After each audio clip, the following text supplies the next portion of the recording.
Bismillah. Sudah? Kita mulai ya. Rizqan thayyiban.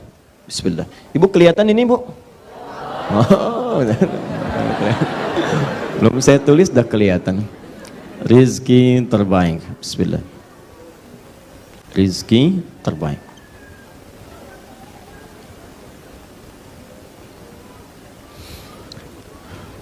Rizqan thayyiban.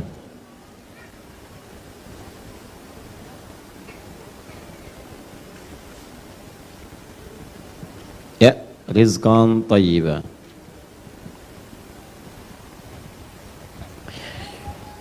Yang kita bahas pertama adalah pengertian rizki terlebih dahulu. Definisi rizki itu apa? Awas, jangan kita jauh-jauh bahas, kita sendiri tidak paham apa itu rizki. Dan ini kebiasaan ulama kita, kalau ingin menerangkan sesuatu, itu biasa dibuka dengan definisi terlebih dahulu. Jelas ya? Baik. Kedua, baru kita berbicara ragam atau jenisnya. Ragam rizki dalam Al-Quran. Seperti apa Allah Subhanahu wa Ta'ala menyampaikan keterangan tentang rizki dalam Al-Quran, juga nanti seperti apa Nabi SAW menjelaskan keterangan-keterangan rizki yang dimaksudkan dalam sunnahnya. Sudah? Baik. Satu, definisi. Apa itu rizki? Apa itu rizki? Bapak dan Ibu, makna rizki, kata Ibnu Manzur. Ibnu Manzur itu salah satu pakar bahasa Arab, kelahiran Libya, ada yang menyebutkan Tunisia, dari Afrika Utara. Ya, sudah. Beliau berasal dari Afrika Utara, kemudian orangnya jenius. Mengumpulkan kurang lebih 7 kitab sumber utama di bahasa Arab, dirangkum menjadi satu. Diteliti satu-satu oleh beliau, 1, 2, 3, 4 dari semua sumber itu, bagaimana orang Arab melafadzkan setiap kalimat Arab lewat lisannya. Setelah beliau teliti itu, dikumpulkan jadi kitab, jadi buku, diberi nama Lisanul Arab, lisannya orang Arab. Maksudnya kalau orang Arab mengucapkan dengan lisannya seperti ini maknanya. Ini diantara kitab referensi terbaik untuk meneliti makna-makna kata dalam bahasa Arab. Jadi kalau teman-teman, Bapak Ibu ingin mencari makna-makna kata dalam bahasa Arab, silahkan Anda bisa rujuk diantaranya kitab namanya Lisanul Arab. Lisanul Arab. Ini referensi yang paling utama. Nanti ada yang lain, Al-Misbahul Munir, Al-Mukhtarus Sihah, ada banyak. Ya, tapi ini diantara yang paling favorit diantara para penuntut ilmu. Kata rizqi, ini kata yang sangat diketahui, yang terbagi pada 2 bagian. Rizki itu asalnya segala yang diterima untuk dinikmati. Segala yang diterima atau didapatkan, diterima atau didapatkan untuk dinikmati. Atau bisa juga diartikan yang menghasilkan kenikmatan, boleh. Kalau dapat nikmat tuh perasaannya senang tidak? Senang. Bahagia tidak? Bahagia. Nah, umumnya segala yang menghasilkan kenikmatan itu selalu disandingkan dengan perasaan bahagia dan rasa senang. Di setiap Anda mendapati sesuatu yang dengan itu Anda merasa nikmat, bahagia, senang, itu yang disebut dengan rizki. Paham sampai sini? Baik. Saya ulang. Kalau Anda dapat mobil baru, senang tidak? Rizki. Anda dapat snack pagi ini, senang tidak? Senang. Alhamdulillah. Anda dapat minuman pagi ini, senang tidak? Senang. Anda bahagia hari ini, senang tidak? Baik. Anda tenang hari ini, senang tidak? Saya ulang. Anda dapat mobil baru hari ini, tenang tidak? Senang tidak? Anda tenang hari ini, senang tidak? Pilih mana? Dapat mobil tapi gelisah, atau tidak dapat mobil tapi tenang? Jangan pilih yang ketiga, nggak saya kasih. Saya ulang. Pilih mana? Dapat mobil tapi gelisah, atau tidak dapat mobil tapi tenang? Pilih mana? Masa? Di luar tuh udah istikharah dulu, bisa nggak katanya? Baik. Lihat sini. Rizki, segala yang diterima atau didapatkan yang melahirkan kenikmatan. Bentuknya ada dua. Yang pertama, bersifat materi. Nyata bentuknya. Barang. Makanan itu rizki. Minuman rizki. Pakaian rizki. Kendaraan rizki. Keturunan rizki. Awas, hati-hati. Keturunan termasuk rizki. Bukankah Anda saat mendapat keturunan merasa senang? Bukankah saat bayinya lahir begitu senang? Sampai Anda kasih kabar sana sini, sampai di foto, masukin ke Facebook, masuk ke Instagram. Masya Allah, junior lahir. Wah. Ada yang ngasih tahu lagi, insya Allah, saya punya anak namanya Abdurrahman. Kapan itu? Nanti kalau sudah nikah. Bisa.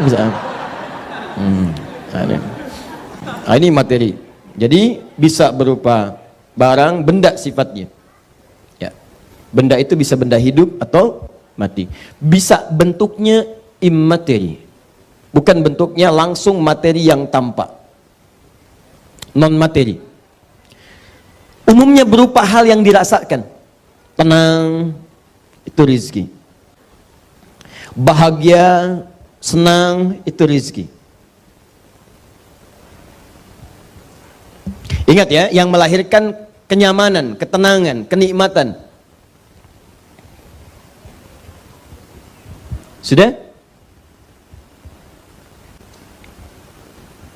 Baik, kalau sudah dipahami, semua yang didapatkan, yang diraih, dan itu menghasilkan kenikmatan, maka itu yang disebut dengan rizki. Tapi yang paling menarik, Nabi tidak sekedar saat berdoa menyebutkan kalimat rizki saja, tapi beliau susulkan dengan kalimat yang kedua, thayyibah. Ingat baik-baik. Kenapa dimunculkan kata thayyibah ini? Itu yang kita analisis dulu. Apa makna kata thayyibah ini? Setelah Anda paham kata thayyibahnya, di sini kita mengerti kenapa Nabi tambahkan kata itu dalam doanya. Padahal mudah Nabi mengatakan, Allahumma inna nas'aluka ilman nafi'a wa rizqa misalnya, wa amalan mutaqabbala. Kenapa ditambahkan dengan kalimat thayyibah? Nah, teman-teman sekalian, rahasia kata thayyiban yang pertama ada dalam Al-Qur'an surah kedua Al-Baqarah ayat 168. Paling kanan sebelah bawah. Quran surah kedua Al-Baqarah ayat 168. Ya ayyuhan nasu kulu mimma fil ardi halalan thayyiba. Satu, kata thayyiba dalam Al-Quran seringkali disandingkan dengan kata halal. Jadi ingat, sesuatu yang disandingkan itu, kalau yang pertamanya tidak disebutkan, yang disebutkan yang keduanya, itu otomatis yang pertamanya sudah ikut ke dalamnya. Saya ulang. Tolong fokus baik-baik ya. Ini nanti hukum dalam kaidah bahasa. Kalau ada dua kata, misal, dua kata menyatu. Yang satu dihilangkan, kalau yang dihilangkan yang pertamanya, yang keduanya disebutkan, ini berarti yang pertama sudah diikutkan di dalamnya, tanpa harus disebutkan lagi. Contoh, Subhanalladzi asra bi'abdihi laila minal masjidil haram. Saya beri contoh al-masjidil haram, masjidil haram, masjid al-haram. Adanya di mana? Di Mekah ya? Masjidil haram, adanya di Mekah. Tapi kalau Anda ke Mekah, umrah atau haji, saya bermohon pada Allah yang belum segera disegerakan insyaallah ya, dengan ikhtiarnya. Nanti kalau Anda kemudian ke Masjidil Haram, lalu Anda tinggal di hotel-hotel sekitaran Masjidil Haram, maka jarang Anda temukan kalimat Masjidil Haram. Yang Anda temukan di lift, di tembok dituliskan, tulisannya cuma satu, Al-Haram. Masjidnya tidak ada. Ya. Jadi kalau Anda misalnya naik angkot, ya, Anda tinggal misalnya di Syari Mansur, tinggal di Misfalah, pengen ke Masjidil Haram, jangan harap kemudian tukang angkotnya mengatakan Masjidil Haram, Masjidil Haram, tidak. Dia akan katakan haram, haram, haram, haram, haram. Ini penting saya sampaikan supaya tidak salah tafsir. Haram, haram, haram, tidak, halal, halal, bukan. Ya. Jadi kalau yang dimaksud al-haram, al-haram, al-haram, maksudnya Masjid Al-Haram. Ketika disebutkan bagian keduanya, maka yang pertamanya tetap ikut dalam hukumnya. Jelas? Nanti saya infokan dari sekarang, kalau Anda nanti ke Madinah, ke Mekah, menemukan kata Al-Haram, Al-Haram, maksudnya bukan haram dalam hukum fikih, maksudnya Masjid Al-Haram. Mau naik lift, ada tulisan Haram, Al-Haram. Astagfirullah. Ada lift haram di Mekah. Terus pilih naik tangga. Anda yang kurang pengetahuan, bukan liftnya yang salah. Jelas ya? Nah, sekarang kata thayyiban, ini penggunaan rumusnya. Kata thayyiban digunakan oleh Nabi. Sedangkan kata thayyib dalam Al-Quran bersanding dengan kata halal. Halalan thayyiba. Kalimat halalnya terletak lebih dulu sebelum kalimat thayyibnya. Ya ayyuhan nasu, Al-Baqarah 168. Kulu mimma fil ardi halalan thayyiba. Ketika halalnya dihapus, disebutkan bagian keduanya, ini berarti otomatis halalnya pun sudah masuk di dalamnya. Paham? Ustadz, adakah contoh penggunaan ini kata Ustadz itu dalam Al-Quran? Ada. Buka Quran surah kedua ayat 172, paling kiri agak ke atas. Lihat sini. Ketika Allah meminta orang beriman untuk mencari, berusaha, berikhtiar mendapatkan rizki, itu dihapuskan kalimat halalnya, disebutkan kalimat tayyibnya, bentuknya jama' menjadi tayyibat. Perhatikan kalimatnya. Ya ayyuhalladzina amanu, yang ayat 172-nya. Kulu min tayyibati ma razaqnakum. Halalnya dibuang, tayyibnya disebutkan, dijamakkan jadi tayyibat. Seakan-akan Allah ingin mengatakan, kenapa ya Allah kalimat halalnya dibuang? Hei, kalian kan sudah punya iman. Orang beriman itu otomatis dengan imannya mencari yang halal. Jadi nggak usah saya sebutin lagi kalimat halalnya. Yang aneh itu ada orang merasa beriman, tapi imannya tidak mampu membimbing dia pada yang halal. Jadi kalau ada pengusaha beriman, ada pedagang beriman, pebisnis beriman, politisi beriman, dosen beriman, ustadz beriman, manusia beriman, maaf, tapi imannya tidak membimbing dia untuk menemukan yang halal, maka ada yang salah dalam imannya. Jadi kalau ada pedagang kemudian, maaf, masih mencari yang haram, berarti imannya bermasalah. Ada pengusaha masih melakukan tender dengan cara yang haram, imannya bermasalah. Karena imannya tidak menghentikan dia untuk melakukan yang haram itu. Karena itu ketika dibuka dengan kalimat iman, halal nggak usah disebutkan lagi. Karena iman itu otomatis membimbing pada yang halal. Maka coba cek aktivitas Anda. Kalau aktivitas Anda kemudian menjerumuskan atau mengarahkan Anda pada yang haram, berarti pada saat itu ada yang keliru dengan iman Anda. La yasrikul mu'min, kata Nabi, indama yasrik fahuwa mu'min. Mustahil orang beriman itu mencuri. Saat mencuri itu ada iman dalam dirinya. Maksudnya iman itu akan menghentikan dia dari pencurian. Jadi kalau dia masih mencuri, imannya dipertanyakan. Sedang sakit separah apa keadaan imannya sampai dia mencuri. Yang paling berbahaya kalau dia sudah berani mencuri di rumah Allah. Itu persoalan serius dalam imannya. Yang paling dahsyat lagi, wudu, ikut wudu dia. Datang ke masjid, masuk, nyalamin orang musafah. Begitu takbir, Allahu Akbar, mundur dia. Tas orang dia bawa, Masya Allah, kotak masjid pun dia masukkan. Itu yang paling dahsyat. Jelas? Jadi yang ingin saya sampaikan, kalau kata thayyib disebutkan, maka otomatis hukum halalnya menyatu di situ. Paham? Jadi seakan-akan Nabi ingin katakan, Allahumma inna nas'aluka ilman nafi'a wa rizqan halalan thayyibah. Dihilangkan mahdzuf kata halalnya, disebutkan dengan temannya yang kedua thayyib untuk menunjuk keberadaan halal sebelumnya. Di asal kata kalimat ini rizqan halalan thayyibah. Jelas sampai sini? Baik. Nah, kalau sudah paham sampai sini, saya jelaskan. Halal adalah hal yang dibenarkan oleh syariat untuk menunjuk pada cara mendapatkan sesuatu. Jadi kalau kita katakan rizki yang halal, artinya cara mendapatkan rizkinya itu dibenarkan oleh ketentuan syariat. Awas, hati-hati, hati-hati. Ada orang misalnya ingin makan, makanan rizki bukan? Rizki, tadi saya katakan materi sifatnya, materi. Nah pertanyaannya kan mustahil tiba-tiba turun makanan dari langit langsung kemudian dimakan. Pasti ada ikhtiar kan yang dilakukan, ada usaha yang dikerjakan. Bagaimana cara melakukan ikhtiar itu? Nah ini yang disebutkan dengan kalimat halal. Jika dia menempuh aktivitasnya sesuai dengan ketentuan syariat, dia bekerja dengan benar, dia tidak menipu, dia tidak korupsi, dia tidak mencuri, maka masuk dalam kategori halal. Tapi kalau kemudian dia lakukan dengan cara yang salah, misalnya dia tipu orang lain, dia ambil, dia curi dan sebagainya, maka yang dimaksudkan tidak termasuk dalam kategori yang Nabi doakan.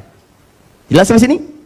Maka ketika Nabi mengatakan rizqan thayyibah, seakan-akan kita minta bimbingan kepada Allah. Ya Allah, Saya mohon setelah saya sholat ini ya Allah, saya mendekat kepadamu ya Allah, saya berusaha lekat denganmu ya Allah, saya berada dalam pengawasanmu ya Allah, rizqan tayyiba, ya Allah mohon bimbing saya ketika mencari rizki, kuatkan iman saya supaya terarah pada segala hal yang halal yang telah engkau tetapkan. Jelas sampai sini? Nah, orang yang terbiasa berdoa mengucapkan kalimat ini, maka dia akan dijaga oleh Allah Subhanahu wa taala. Setiap kali dia mencari rizki, diberikan kekuatan dalam jiwanya supaya tidak tersentuh dengan yang haram. Nanti suara hati itu yang akan membisikkan Anda. Di begitu Anda bertransaksi, kadang-kadang Anda tidak, tapi konsumen Anda mengarahkan pada yang haram misalnya. Anda mungkin tidak, tapi nanti tender itu yang menjadikan Anda mengikutkan pada yang haram.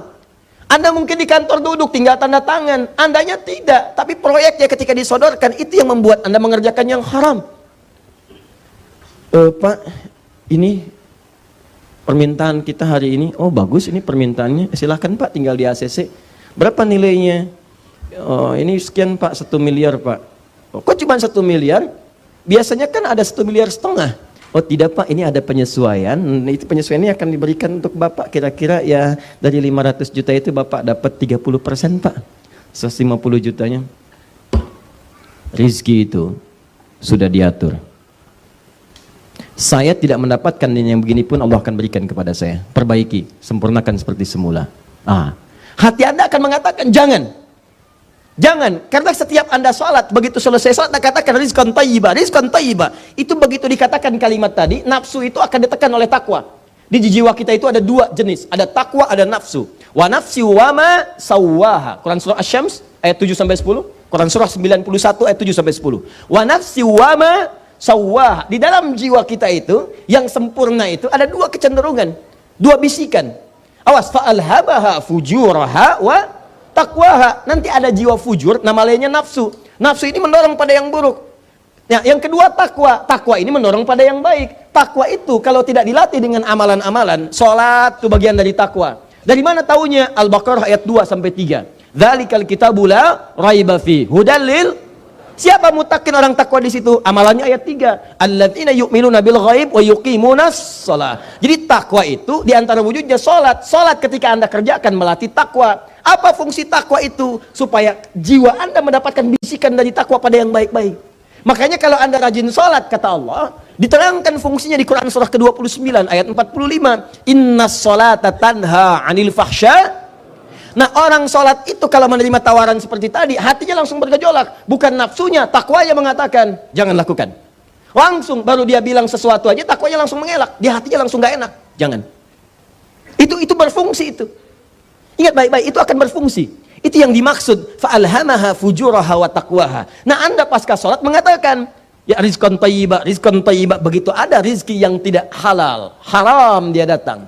Tidak thayyib dia, maka hati Anda akan berkata jiwa takwanya, jangan terima. Jangan terima.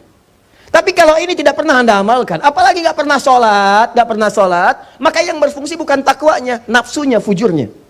Jangan terima, jangan terima. Itu sedikit, tambah. Nah, itu masalahnya.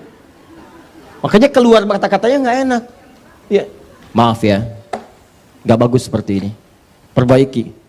Kalau bisa lebih banyak. Wah.